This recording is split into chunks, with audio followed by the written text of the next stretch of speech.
So Ethan and Eric, as sound editors, I have to wonder, when you get a script in the mail and the title is A Quiet Place, what's your first reaction to that? Do you think, do we actually need to are we necessary for a movie like this, or what do you think? No, actually, opposite. You know, as soon as we read the script, we were blown away how sound is really sort of the central driver of the narrative. It's really, the whole movie is all about sound, and this family has adapted to live in this world where making too much sound can get you killed.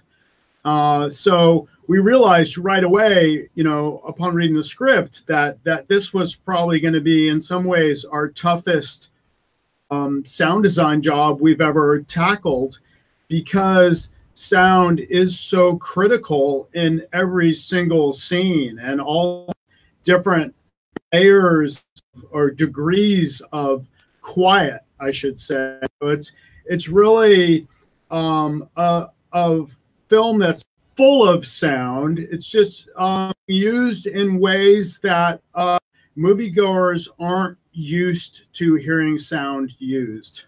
Yeah, some people have said, you know, oh, it's a silent movie, this must be easy, and not a silent movie at all.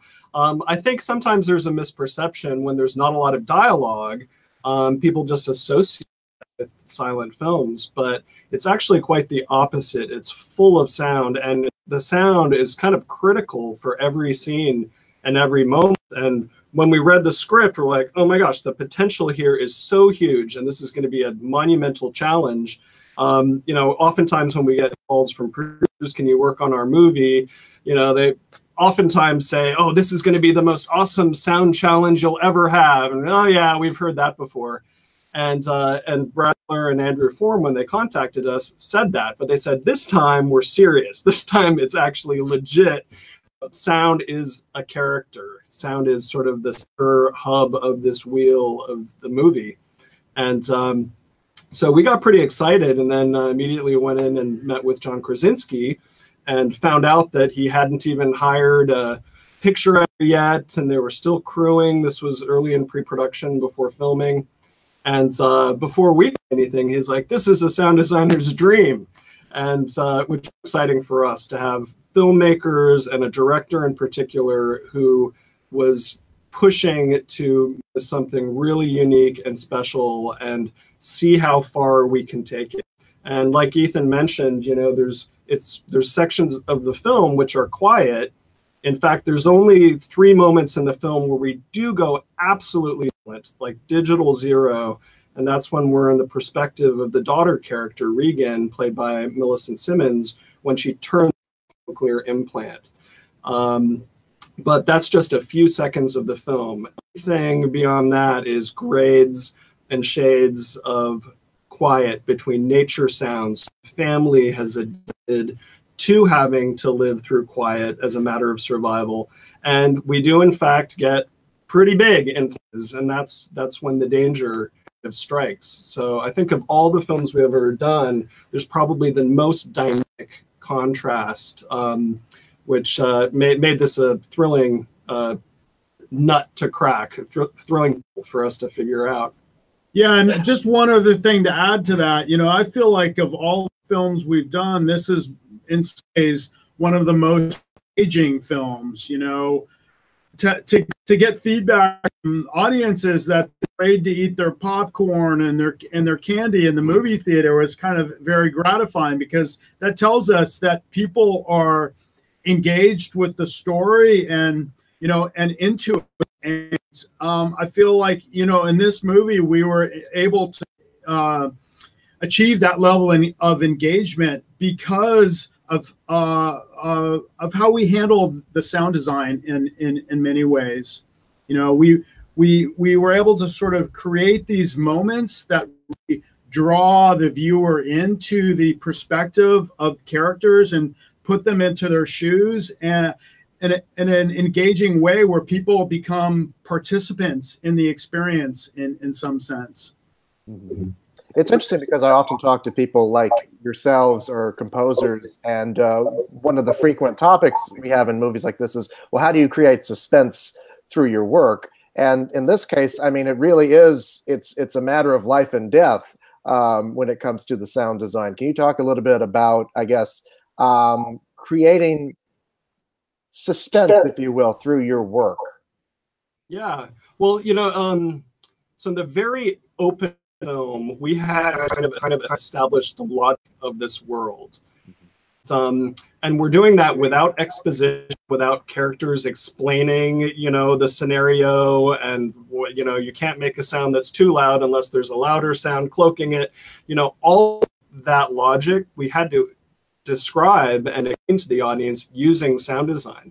So from the very open scene, we realized, okay, we need to teach the audience to adapt to different thresholds of sound. You know, we open up in this desolate town where there's just the sound of leaves skittering through the streets and wind, and we cut into this pharmacy, and boom, the noise flows now on a different threshold. You can gently hear the pitter-patter of feet that's running around, and we move in close to Regan, the daughter, and this is where we establish her point of view with sound, which John Krasinski came to sonic envelope. And that's basically when her cochlear implant is turned on. It's kind of a low, muffled, internal rumble, heartbeat kind of pulse.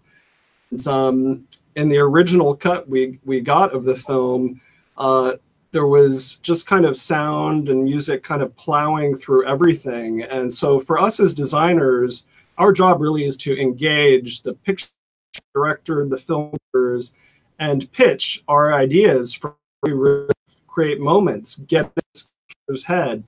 And that was kind of one of the first examples of us trying to sonically describe the logic of the movie. And once we could kind of establish that through the opening sequence, of course, culminating with kind of a tragic moment on the bridge. I don't know if we can talk about spoilers. Hopefully enough people have seen the film so far. I guess But, you know, so it's really that opening sequence and tragic event that describes the logic of the whole film, where then sort of the tension and stakes are established for the rest of the film. So then it's just all about exploring every different angle of sound from every point of view. Yeah, and it's interesting too. In those moments. I mean, you mentioned that where you really do have these big sounds, if you will. I mean, you know, and they're such mundane sounds, a lot of them, whether it's the sound of that toy, glass breaking, but they're terrifying in the movie because of, you know, what you know is going to happen because of the context of the story. Did you do anything to amplify those sounds in order to create those kinds of scares? Well, yeah, I mean, I would say the biggest tool we used was the idea of contrast, going from very quiet bits of the movie to very, you know, intense and loud bits of the movie. Creating that contrast between quiet and loud is really how we're able to sort of create powerful moments. That was the biggest tool we had at our disposal. And the fact that we were actually able to go to 3 moments in the that Erik already described, where we go to complete silence, gave us this sort of ground zero that we were able to build from, and then come back to very moments before going to big moments. And it's really all of that contrast between the, you know, the quiet and the loud that gives us that kind of scare. We did this panel with Leonard Maltin recently, and he was saying, oh, you know, when we cut to that waterfall scene, that's the loudest waterfall I've ever heard in any movie.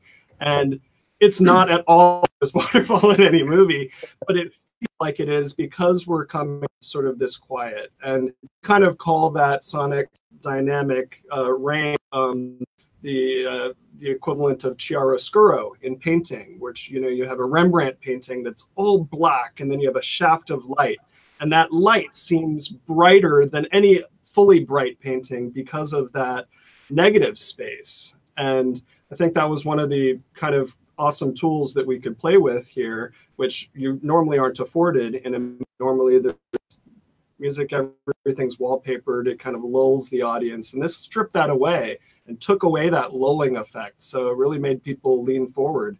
And you mentioned a little toy from the beginning of the film.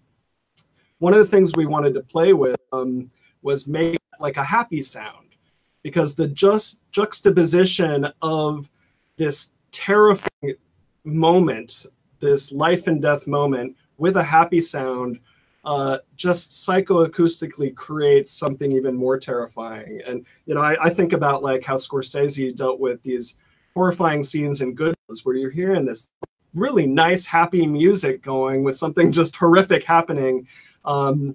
You know, sound is a magnificent tool for creating this psychology and evoking emotion of unexpected but also unnoticeable ways when done right.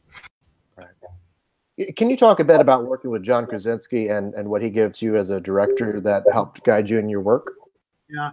Well, you know, the main thing that strikes me about working with John Krasinski is how his energy and his enthusiasm about what we're trying to do is completely infectious. You know, just you know, after our first time meeting with him, he just wanted to come back to the studio and go straight to work, because we were so excited about the potential material. And that was, you know, him brainstorming with us about sort of all the different things we could experiment with. So just a really great, energetic, and experimenting kind of spirit. Really encourage us to experiment as much as possible. It's such direction to get from directors. We love that when, you know, when we're given the directive, well, just stay with the material, experiment, and see where you can go with it. And that was a really, really inspiring to work with. And in the trenches the entire time. He's tireless and fearless. A lot of courage as a storyteller to do some of the things he did with this film and with us, with sound. And he was so engaged. He'd be like, if you have a question, need feedback, I don't care if it's 2 a.m., whatever, give me a call, text. He was plugged in a way that's really, really rare. And also, I would just add, super collaborative with all the departments. He just had to push things as far as they could go, and to the point where we come up with sound architecture for a scene. Like there's a scene in the cornfield where Millie's sister Regan is searching for her brother, and the creature, it's the first kind of close encounter with her in the film, comes out. We have to tell this kind of complicated story with sound. We have to, obviously, she can't hear the creature because she's facing the other way and can't see it. The creature is essentially blind but has super sensitive hearing. We have to show her point of view, show the creature's heightened sense of sound point of view, the insects in the cornfield, but then rack focus from first the reality of the audience of the cornfield to the creature's point of view, cornfield in a heightened sense, and then have that twist into this feedback concept where the creature somehow interferes with Regan's cochlear implant. And then what does that sound to the creature and give it a sense of pain? What does that then sound like from Regan's point of view? Pretty complicated, like architecture, all about words, all sound design. And John was phoning in changes to the picture department, like, oh, we need to extend this shot. We need to cut back to this because now the sound is creating this kind of effect as we're A-Bing from points of view. And then he calls up the VFX department at ILM and is like, okay, you know, the sound guys want more head on this shot of the creature's ear before it fillets open. So we can establish the audience POV. And so, you know, for us, the best films are the films that sound evolves with the picture. And any film I think I've worked on, the sound is such a key story point where if it was not evolved, the picture and the effects and the way it did, we wouldn't have the same movie. And just one more add about, working with John is it became clear to us, that this is really a love story in many ways, between these characters, these members of this family who are struggling to find a way to survive with this, these creatures who hunt by sound. And it feels very personal. And, I know that for John, he related it to just having had his second daughter when, embarked on this movie. And I think that for us, that really, across that this was personal for him. And in many ways, it became personal for us because we were able to connect with, that intimacy he brought to the screen and really made us want to deepen that sense of intimacy with these characters. Yeah, sound has the ability to put the audience in of the characters. And when you have such compelling characters, I mean, these are incredible performances with a very small cast. When you can put the audience in their shoes, like that's what cinema is all about. Like that's why we make movies and why we go and experience, not just see movies, but hear movies. Absolutely. Before I let you go, you've both competed at the Oscars before, and Ethan, you've won a couple. What has that recognition meant for the two of you in your work? And the fact that we're also talking about this movie for awards as well. I mean, what does that mean for you? Well, I mean, it's super gratifying to get recognition from your peers that you've done work that resonates with your peers, and that's like that's one of the most gratifying things about doing this work is to get the feedback that your work is affecting people. For us, when we're working, we're always trying to ourselves to know, like, is this working? Are we feeling affected? And so to get the feedback from our peers as well as from audiences that yes, your work has affected us, we feel it, that's very gratifying. Yeah. Yeah. Hey. Go ahead. Oh, I was just sound is often kind of this invisible art, and it's exciting that normally don't think about sound at all, just recording it on set, don't really understand sound design. It's kind of exciting when audiences comment on it. So Ethan and I share a couple of nominations, but even more exciting for me at least is when audiences get about this art that's usually invisible. Gentlemen, thank you very much. Congratulations on the film. It was a pleasure. Thank you. Thank you. Our pleasure. Thank you. Have a good